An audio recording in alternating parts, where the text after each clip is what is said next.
It took 6 full years of business to hit the million. Like, I always recommend guys that are like 14, 15, like work as hard as you can, save as much cash as you can.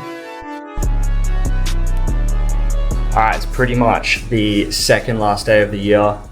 It's the 30th of December, 2025. So today we're gonna spend the whole day planning out 2026 and setting goals. So all our business and personal goals will be finalized today, and pretty much from tomorrow we start working towards those. So we're gonna make a quick coffee. Karim's gonna come around in a second and we're gonna get straight to work.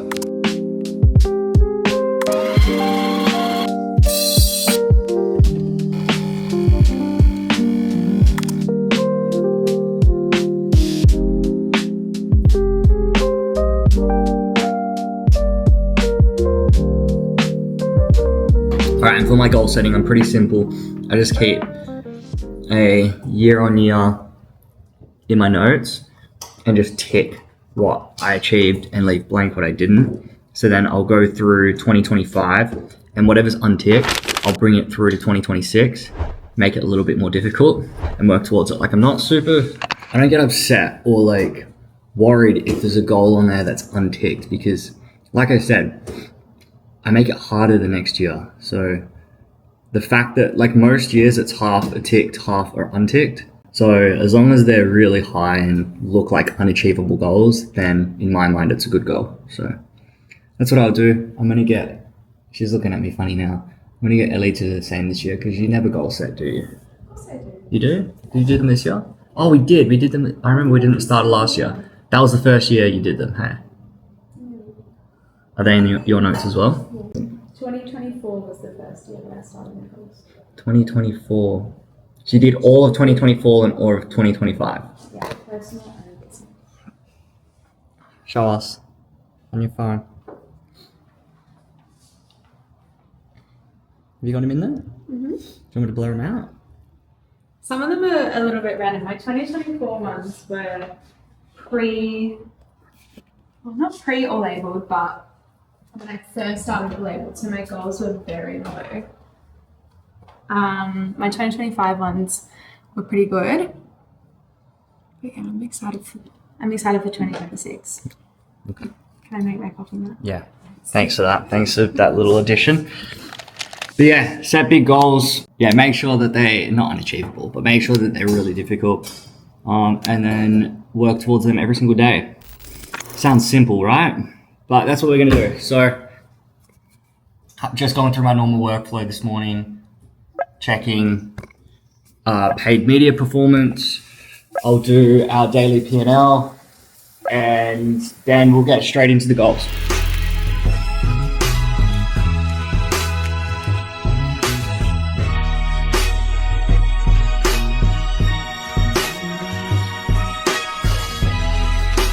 It's now the next day. I got none of the goal setting done yesterday. Karim did come over and we did work on a few things for next year. It's now the 31st, so it's the next day. And I've got the day on my own today. Ellie's off to work, so I actually will lock in the office and just get the goal setting and stuff done. But for now, we're just gonna go for a walk downstairs. Every time you set out to do something and then you're just distracted by other tasks or other things that come up, and it's like that was such a common thing to happen in 2025. So, and I think I mentioned it on other vlogs as well, like being able to separate yourself from your team is actually a good thing, because it allows you to focus on your tasks without being overly collaborative with them and pulling you away from the things that you actually have to get done. Do you have the same issue? I really struggle working in a group setting. Like when I'm working with my employees, as good as it is to be collaborative and be able to work with them, I really struggle to stay on task and stay focused. So it's good when you have days when you're on your own and you're able to smash out work, but it's also good to balance that out with having your employees with you as well and being able to work collaboratively. Well, like yesterday, it was the complete opposite. You had a day on your own. Yeah. And you got through a lot of work. So much. Yeah. Me and Karim actually, we got a lot done. But it's just different work that you get done when you're with your employees, and you're more creative and you're more maybe like inspired when you're with your other staff, because you guys talk a lot about different things that you can do, and But yeah, being on your own is so necessary as well. Being able to just smash out, lock yourself in a room and just don't talk to anybody. Get work done. Yeah. All right, let's go for a walk. Good chat, Elle. Thanks. Good chat.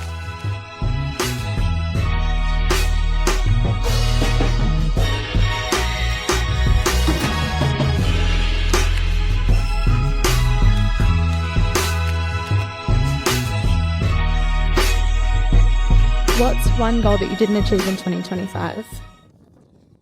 Just any. Any? There was actually a few. I haven't actually gone and ticked them, but 2025, I had written down 10,000 TikTok followers for my personal, which is not. It's like 3,000 maybe. And are you going to double that again this year? Let's do 20,000. Yeah. Yeah. I reckon that's actually pretty achievable. So we'll do that. I'll put down 20,000 personal TikTok followers 2026. Failed golf in 2025, doubled. There's probably another I can do in here though. But yeah, that's a good one. We'll do that. So how are you going to achieve that? It's like an interview. I know. This year, my posting cadence on TikTok at the start of the year was actually really good. And I went from 300 followers to 3,000 in 2 months. And then what happened was exactly what I mentioned at the start of the video just before. That you get distracted by other things and it pulls you away from certain things. So the solution is being really set on these goals. And every single day, it's just working on those things. So if something's pulling me away from the goal, pulling me away from doing TikTok or whatever it is, reallocate that job to someone else. I've got to focus on my thing. So that's what went wrong this year. Off to a really good start, and then the momentum dropped. But yeah, this is probably the first year where we're actually set up with the team in everyone's departments. Everyone's got their clear roles, so that I can actually focus on doing this type of stuff, like the personal branding side of the business, which we haven't done for 7 years. The story, which we'll get into in depth in one of the upcoming videos, was actually the complete opposite of that. So yeah, first year we can do it. And it's funny because Alicia over here started her business in the complete opposite way. Like, you were very founder focused, led from the front early on TikTok, started more recently. Like, tell everyone what you do. So I run a disability support company. We focus on getting young children with disabilities out into the community and socialising them in their communities, building their independence, social skills, all of the things. So it's really good. But yeah, I've completely changed my trajectory in kind of how we post out what we do. I used to be very founder focused, where I would post a lot on social media and it was always my face on TikTok. But now that I've got about 20 staff now, and I feel like I put more of a focus on getting them out onto social media and showing what they do. But yeah, I do need to get back onto TikTok. I remember one of the first ever videos I posted on TikTok was a hiring ad, and it was just me talking to the camera and saying that we were hiring, what I wanted, what I needed, and that one video got us over 1,000 applications of support workers that wanted to work for us. And now we're at a point where we need to hire again. That's crazy. And we've got just like a standard onboarding form, but it's not pulling through what we need. So yeah, I do need to get back onto TikTok and kind of re-establish my face on there. And yeah, easier said than done though. You get caught up in It's the same thing I was saying. priorities of what actually needs to get done, and then social media kind of takes a bit of a back burner. You just got to realize where your impact is and where your time is best spent. Focus on that. Yeah. Figure out where your impact is. Figure out where your time's best spent. Focus your energy there. Yeah. Delegate the rest. I think our industry... Easier said than done though, hey? Yeah, I think our industry is just... It's very different to what Rye does. We're very compliant focused, so we need to stay very on top of things all the time. that obviously takes a priority over social media. But yeah, I guess it's just like delegating roles and figuring out who's the best person for that role. Hiring the right people, hiring A players. Hiring good people. Yeah. Nothing is better than having good people on your team.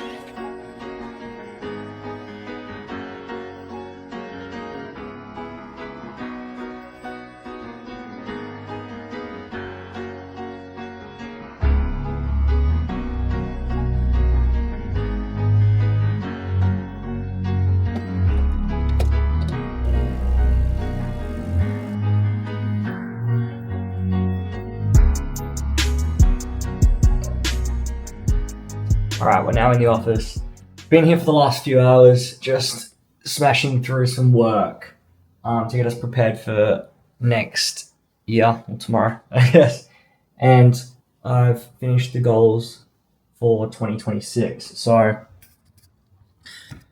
pretty productive morning. But, obviously, I just locked in, so didn't really get zoned into filming any of that or the process, but realistically it's like not super complex when it comes to setting my goals for the year. But look, if I'm being super honest, when it comes to the goal setting, it doesn't really matter what you put down on the page if your environment isn't primed for you to actually achieve the goals. There's a really good book that I read on this. It's actually in that box, Atomic Habits, where it talks about habit stacking and like the best way to set good habits and to remove bad habits.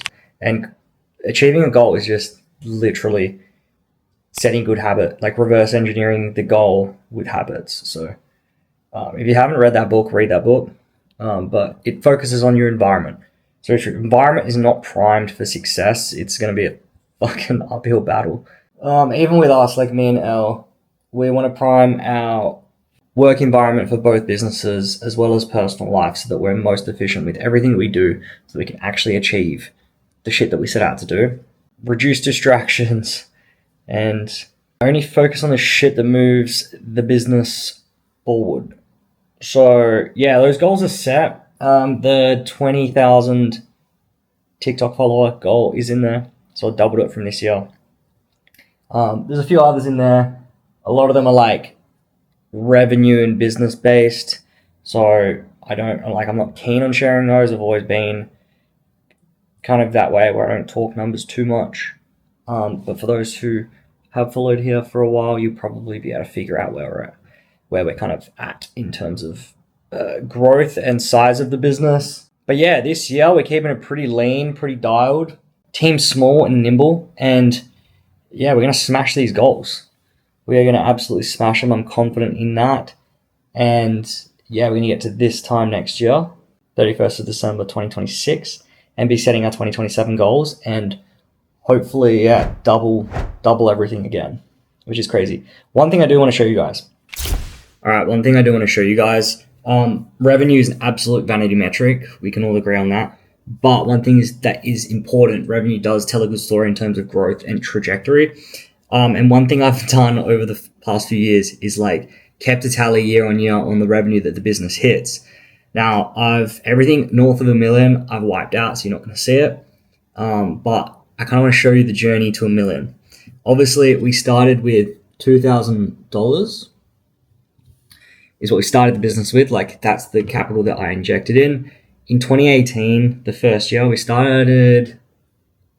launched in June, so it's like half year, was $2,632 in revenue. The following year, we did $11,970 in revenue. $24,347 the following year. The year after that, $56,000. Then the following year, we almost did 5x the previous year, $264,000. And then in 2023 was the first $1 million year. Well, $7,000 off the actual million, but in the rolling year, the following couple of days we would have hit it. So pretty crazy. It took 6 full years of business to hit the million, which is just nuts because the one thing we see in Ecom in particular is that your years turn to months, your months turn to weeks, your weeks turn to days, and your days turn to hours in terms of like the volume that you kind of get through. So it's absolutely crazy. And it just goes to show, like, for the young guys starting, like, I always recommend guys that are like 14, 15, like, work as hard as you can, save as much cash as you can, because if you put that into the business, the more you start with, the faster you compound. Like, trying to flip $2,000 into anything is extremely difficult. So the more capital that you start with, the better. But it's double-edged sword. The more capital that you start with, the more you can lose. So, yeah, the one thing that I'm extremely kind of grateful for here is that journey, that process was very slow. So it allowed me to learn slowly so I didn't fucking lose it all. But yeah, pretty insane to see. So yeah, hopefully that can be a bit of motivation for the younger guys, the guys that are kind of like in one of those years now. You can kind of look forward and see where we were and like what the following years looked like. So it's definitely possible. But yeah, but that's pretty much the rest. Like, that's pretty much my year done in terms of work. It's like 2:00 now, and I finished everything for the day. There's a few ad creatives and stuff. It's 1:40. There's a few ad creatives and stuff that still need to be made for Jan. So yeah, I'll probably smash through a bit of that, finish it off, and then yeah, that's it. The year's done. We're having obviously it's New Year's Eve. We're having a pretty chill night tonight. Me and Ellie will go out for dinner with my best friend and his wife. Well, they're both best friends, so going out to dinner with our best friends and then probably watching the fireworks after that. But yeah, it's probably an appropriate time to say thank you to everyone, either on YouTube or any other platform that you guys have interacted with us or me personally. This year, 2025, has been a massive year and a year that a lot has changed in our business. So it sets us up really, really well for 2026. A lot of things have shifted around and changed. Like I've said previously in this vlog and the previous, 2026 is a massive year that focuses on the founder's journey and the whole brand story. It's finally the business is finally at a place that allows me to actually do that. We have the resources, we have people in place to handle things that I used to handle that restricted me from being able to do this type of content. So I'm extremely grateful for that. Credit to my team. Thank you guys for allowing me to kind of be able to not step back, but step aside. Step aside, allow you guys to do what you guys are good at so I can focus on this. So, which is good news for you guys, because I know you appreciate the insight, the inspiration, all that type of stuff. So thank you everyone who has been involved in our 2025 year. And yeah, I'm looking forward to 2026. For all you guys out there building brands, go hard in 2026. There's still so much opportunity in our industry, or the whole kind of e-commerce space.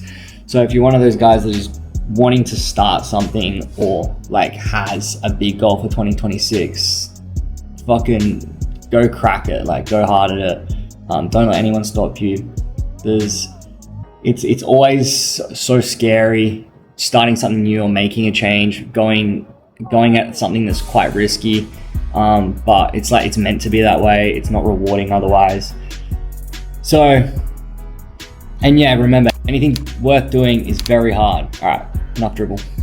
See you guys later. Thank you again. See you in 2026.